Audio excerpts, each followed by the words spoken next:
This happened to me in the fall of 2021, back when I was 25 and living in a small but decent apartment just outside of Columbus, Ohio.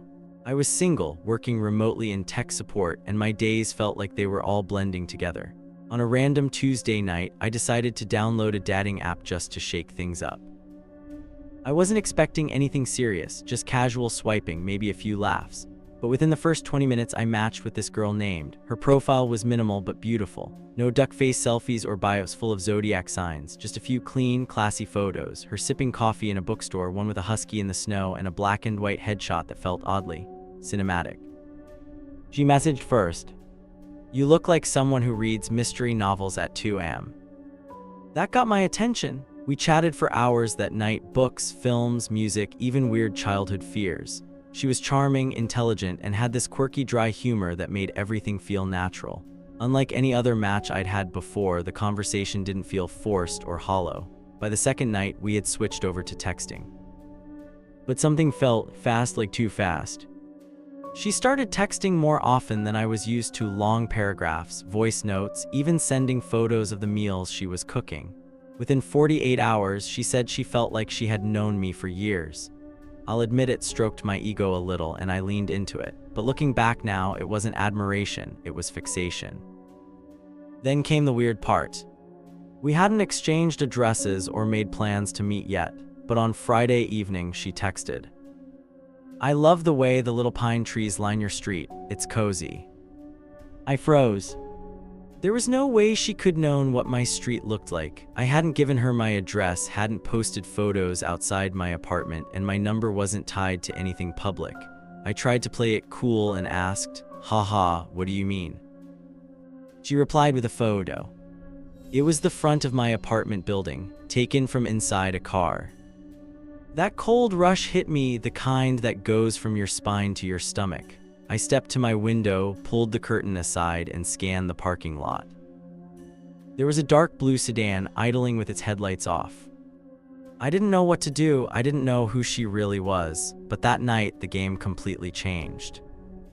I backed away from the window and turned off all my lights. My apartment suddenly felt exposed, like a stage. I remember crouching down by the couch, heart pounding, trying to convince myself that maybe it wasn't her. Maybe it was a coincidence. Maybe she was joking, but I couldn't unsee that photo. The exact angle of my porch light, the cracks in the sidewalk, it was taken from that blue sedan. I waited, staring out through the blinds, watching the car. 10 minutes passed, the engine was still running. The headlights stayed off. Then slowly, it pulled away, not in a rush, just casually, like she wanted me to know she'd been there. I didn't sleep that night. I kept imagining her walking up the stairs, standing right outside my door. Every creak in the hallway made me flinch. The next morning, I woke up to a voice message from her. "You didn't wave." Then a short laugh. "I thought you were a night owl." I blocked her.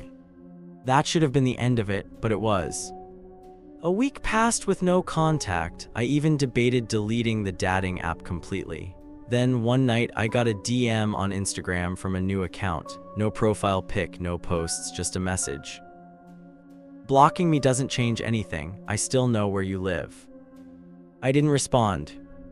That same night I got a pizza delivered to my apartment. I hadn't ordered one.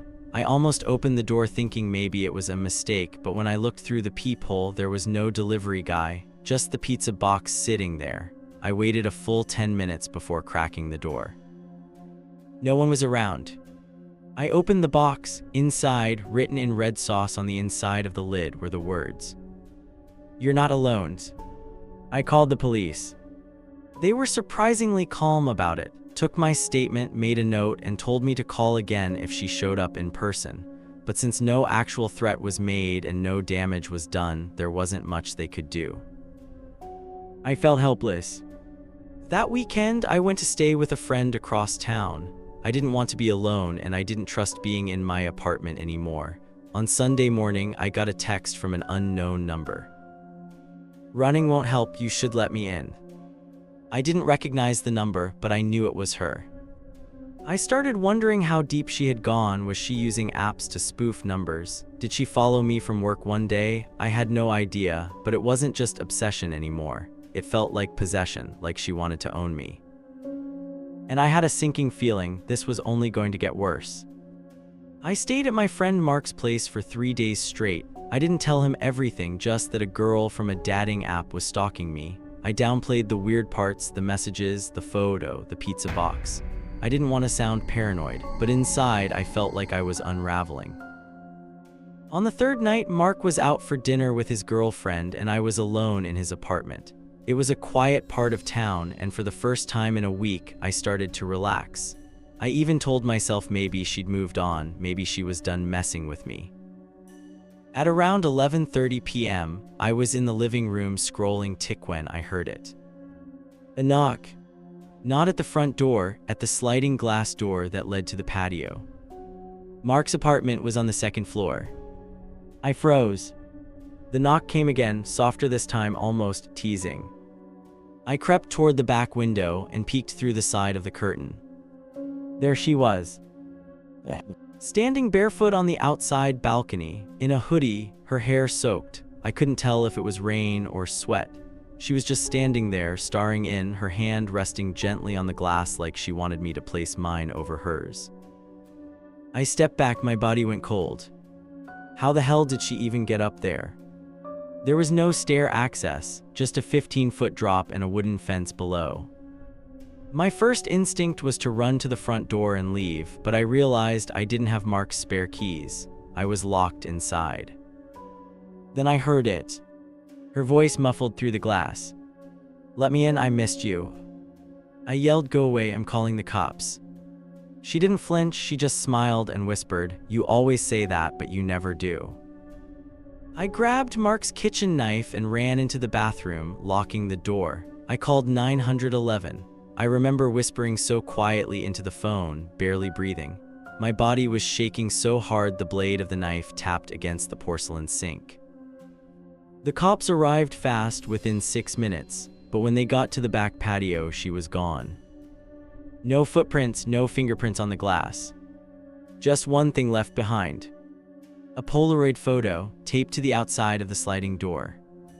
It was me, asleep, in my own apartment, taken from outside the window. I still don't know when it was taken or how long she'd been watching me before I even matched with her. The police launched a report, but I never heard anything back. The Instagram account was deleted. The number never responded again. I moved out 2 months later, changed jobs, changed numbers, deleted every dating app off my phone. People ask me now why I don't date anymore, why I seem jumpy when I hear a knock on the door. It's not because I'm scared of being alone. It's because I'm scared I'm not. Back in 2019, I had just moved to Pittsburgh for grad school. New city, new chapter. And like most people in their early 20s, I jumped on the dating apps. I wasn't looking for anything serious, just company in an unfamiliar place. That's when I matched with. Her profile caught me off guard because it wasn't flashy or filtered. It was just 2 pictures. One, her sitting cross-legged in a hoodie, face partially hidden behind her phone. The other, an eerie black and white shot of her walking through what looked like an abandoned building, graffiti on the walls.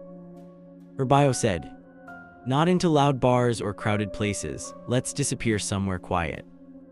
That should have been a red flag, but I'll admit it intrigued me. I messaged her something lame like, "What kind of quiet places are we talking?" And she responded instantly, "You'll see, but only if you're not scared of silence." We talked for the next few days. She had this strange, almost poetic way of speaking.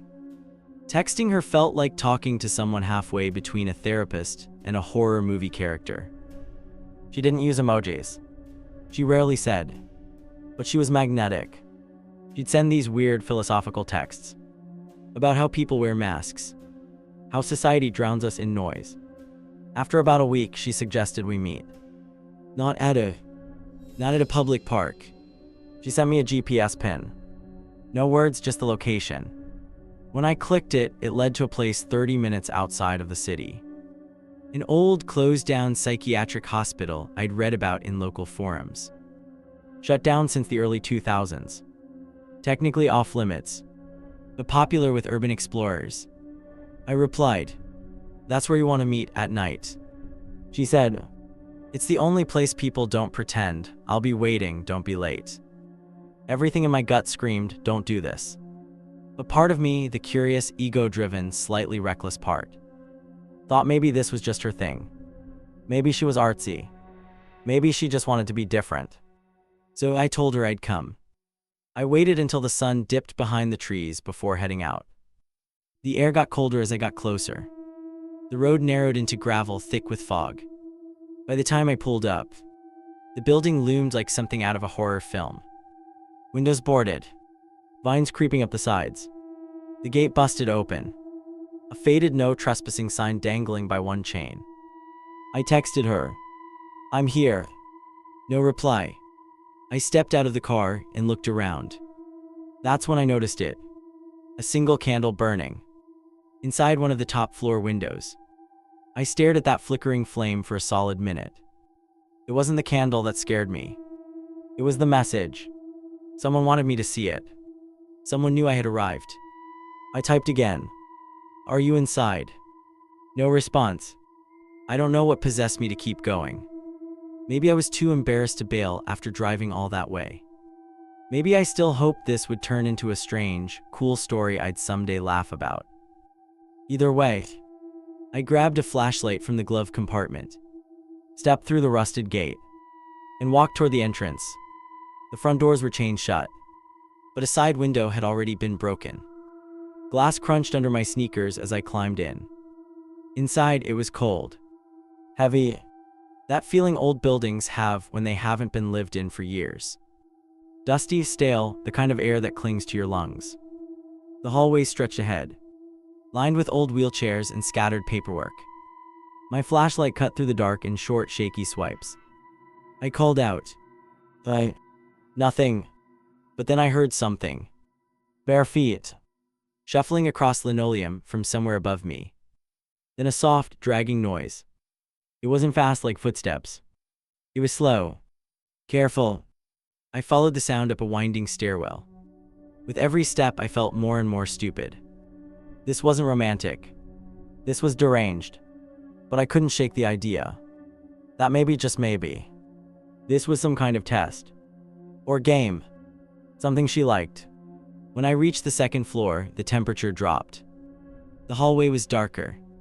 The doors, some open, some marked with peeling red letters. Observation. Restraint room. Isolation. Then I saw it. A single candle at the end of the hallway. Just like the one from outside. It sat in the middle of the floor, surrounded by what looked like rose petals. And beside it, a note. I approached slowly, scanning every doorway as I moved. The note was folded, written in messy black ink. "You made it, that means you're not like the others." Before I could even process it, I heard something behind me. A whisper. "Close. Too close." I spun around, flashlight shaking. Nothing. Then, a shadow, moving across the far wall. Quick. Duck behind a doorway. My phone buzzed in my pocket. A new text. From an unknown number.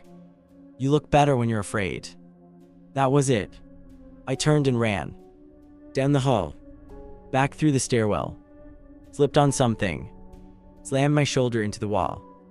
Kept going. I didn't care about silence anymore. I just wanted out. As I climbed through the broken window and hit the gravel, I felt it. Eyes on me. And someone humming. I didn't stop running until I reached my car. My hands were shaking so bad I could barely get the key in. The moment the engine roared to life, I locked the doors, threw it into reverse, tires skidding in the dirt. But just as I turned to leave, my headlights hit something. Or rather, someone standing in the tree line. Pale, barefoot, her hoodie soaked and sticking to her skin. She wasn't trying to chase me. She didn't move.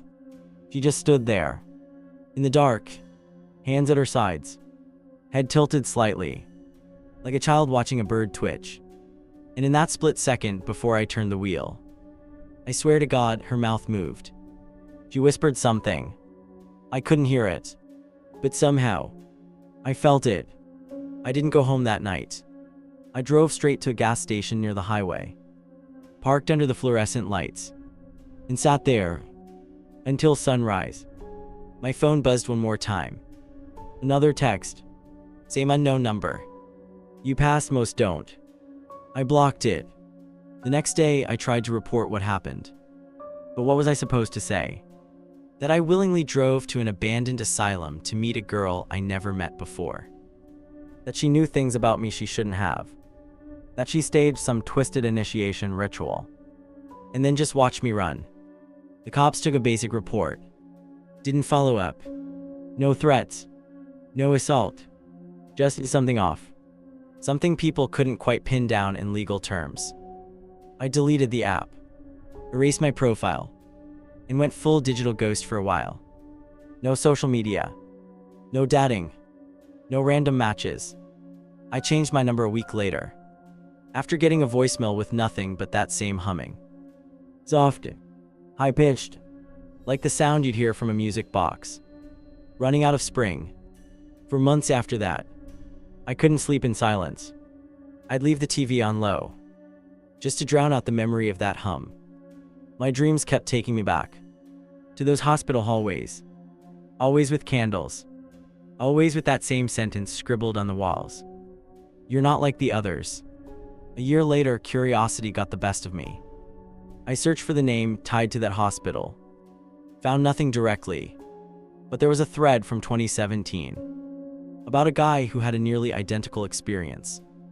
Same hospital, same kind of girl, same candle ritual. His last post: if she texts you, don't go inside. Just leave. Don't even slow the car down. His account was deactivated. 2 days later. Sometimes I still wonder if she was even real, or if I was just chosen by something older, something that feeds on loneliness, wrapped in a pretty face, using an app like bait.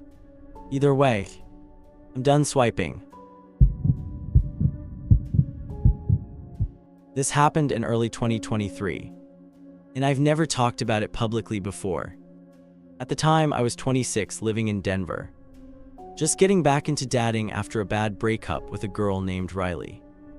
We had been together for 2 years, and let's just say, it ended in flames. She was manipulative, obsessive. She had this way of turning every argument into a guilt trap. It drained the life out of me. So when it finally ended, I promised myself I'd take a long break. 6 months passed. Then one night, late January I think, I gave in a dating app. I kept things light. No deep bios, just a couple of pictures and a sentence about liking dogs and dumb horror movies. After a few days, I matched with someone named. She looked nothing like Riley. Long dark hair, olive skin, intense eyebrows. But something about her eyes. There was something strange. Familiar. I couldn't place it, but it gave me pause. Her bio was short. We probably already know each other, just differently. Weird, right? I messaged her anyway. She responded instantly. Her style of texting felt oddly familiar. Like she knew how I thought. Like she was guiding the conversation to specific places. Movies Riley and I used to watch. Phrases she'd say. It was subtle, but I couldn't ignore it. At one point I joked, "You remind me of my ex." She replied, "That's probably because I know how to love you properly this time." I just stared at my phone. What does that even mean? I laughed it off. Tried to keep things light. She asked to call me, but I declined, still wary of random calls from strangers. Instead, we set a time to meet. Just coffee. Public place. She picked the spot. A little I used to go to with Riley. That felt too coincidental. Still, I went. She wasn't there when I arrived. I sat down, ordered something, and waited. 15 minutes passed. Then 20. Then I got a text. "You've changed your beard style, I like it." I looked around, scanning every table, every car outside the window. But I didn't see anyone who looked like the girl from the photos. Then the barista called my name. I walked up to the counter, and she handed me a to-go cup with a sticky note on it. All it said was, "Would you love me again if I looked like someone else?" That was when I knew. This wasn't a new match. This was her. Riley. But the face. It didn't belong to her. I walked out of that fast. Cup still in hand. Heart thudding in my chest. It was a warm January afternoon. But I felt frozen. Like my body couldn't decide whether to run, scream, or collapse. How did she do it? I knew deep down it was Riley. The texting pattern. The choice. The note. But her profile didn't show her face. At least not the one I remembered. Whoever it was, that was Riley's face. Yet somehow I was completely sure. I blocked the number. Deleted the app. That night I received an email. No subject. No message body. Just an attached image. I opened it. It was a selfie of me. Taken from behind. Standing in that afternoon. Judging by the angle, it had to have been taken through the glass window. It was blurry but clearly recent. And in the reflection of the window, I could barely make out a figure. Wearing sunglasses. Smiling. Riley used to do that. I didn't sleep that night. I kept checking the peephole. Walking past the windows. Drawing the curtains again and again. There was no knock. No new messages. Just silence. The next morning, I opened Instagram to distract myself. And I noticed something odd. A new account had followed me. 0 followers. 0 posts. Username @4u. The profile picture. Half of a woman's face. But it looked stitched together. Like it was AI generated. Like someone had taken pieces of different faces and made a new one. Their first story was up. Just a black screen with white text. You said looks weren't everything, let's test that. I reported the account. Blocked it immediately. But I couldn't shake the feeling. This wasn't random. Riley was playing a long, twisted game. The next day, my roommate mentioned something strange. Hey man, weird question. Did your ex dye her hair and lose weight? I looked at him confused. What are you talking about? Some girl was outside the building yesterday. I thought she looked kinda like Riley, but different. Like healthier. She asked what floor we lived on. I didn't tell her, don't worry. But she gave me a weird vibe. I asked what she said. He shrugged. Just that she was looking for someone who once loved her for who she was. Creepy, right? I nearly threw up. Riley had always been manipulative. But this was another level. She wasn't just trying to win me back. She was trying to rewrite herself. To become someone else entirely. Just to crawl back into my life unnoticed. And the scariest part, she was getting better at it. After his comment, I knew I wasn't imagining it anymore. Riley hadn't just found a new way to reach me. She had constructed a whole new version of herself. A different face. A different body. Maybe even a different voice. And she was testing it. Seeing if I'd love her again under a mask. That night I stayed up late. Scrolling through old photos of her. Trying to spot anything I might missed. Mannerisms. Expressions. Something that might explain how I knew it was her. Despite the new face. I couldn't explain it logically. I just knew. Around 2 a.m. I got another email. No subject. 1 image attachment. This time, it wasn't a photo of me. It was a photo of sleeping in his bed. Taken from outside his window. My stomach dropped. There was no caption. No signature. Just that eerie violating silence. That made me feel like I was being hunted. By someone who used to know everything about me. She wasn't just after me anymore. She was circling my life. Testing the perimeter. I ran to his room. Woke him up. Showed him the photo. He freaked out. We checked the cameras on the porch. Reviewed the motion light history. Nothing. Whatever she was doing. She was careful. Smart. Like she knew how to avoid being seen. Like she'd been practicing. The next morning, I got a handwritten letter in our mailbox. No stamp. No name. Inside, just a single line. I can be anyone, but you'll always be you. I filed a restraining order. But without a clear identity. Without evidence that tied any of this directly to Riley. It didn't go far. I felt like I was screaming into a vacuum. telling people my ex was stalking me through fake profiles and facial reconstruction. Who was going to take that seriously? I deleted every dating app, scrubbed my socials, changed emails, moved apartments, even got a new phone. But I could still feel it. That sense that I was being watched. Through borrowed eyes. Months went by. Nothing. Until one night early fall. I went out with some to a brewery downtown. Casual Thursday night. I was at the bar ordering drinks when someone bumped into me. I turned. This girl, maybe mid-20s. Soft brown hair. Green eyes. She smiled and said, "Sorry, you look familiar." I smiled politely. Shook my head. "Don't think we've met." She smiled again. "Maybe not yet." And then she walked away. But before she left, she leaned in. Whispered barely loud enough for me to hear. "Still like dumb horror movies." I froze. I turned to follow her. But she had already vanished into the crowd. I never saw her again.